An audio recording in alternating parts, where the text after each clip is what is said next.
Okay, so let's have a look at part 4 for Shannon PLC as part of part A, so the ratio question. So it's looking at calculating the return on capital employed.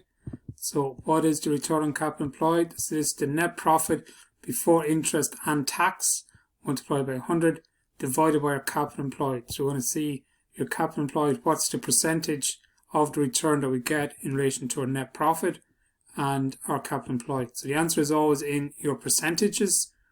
When you comment on it in part B, you should compare to risk-free investments. At the moment, risk-free investments is between 0 and 1%, so you want to see this percentage higher. You compare it against your preference shareholders and your debentures as well. Okay, so what's the return on the debentures and what's the return on your preference shares? And also, company is profitable if the return on capital employed is higher than the return from risk-free investments. So it's kind of 1 to 2%. But if you see this ratio kind of having a negative trend, well, then the company needs to be worried about it. So let's have a look and see how we calculate that. So your formula is your net profit before interest and tax. So let's have a look at the question. So we're going to go back to our profit and loss account.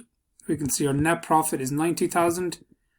Our interest is 15,000. We don't have any tax, so we need to add this interest back on to our net profit. And then we're going to divide that by our capital employed. Remember, your capital employed is always this last figure here. Okay, so it's how much is in the business itself. So 1,087,000. So 90,000 plus 15 divided by 1,087,000. That's going to give you 105,000. Divide that by 1,087,000. So it's going to give you a figure here. You multiply it by 100 because it's your percentage. So you get 9.66%.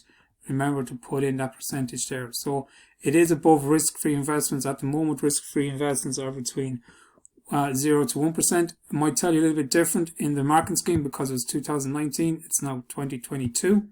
So there will be a difference there.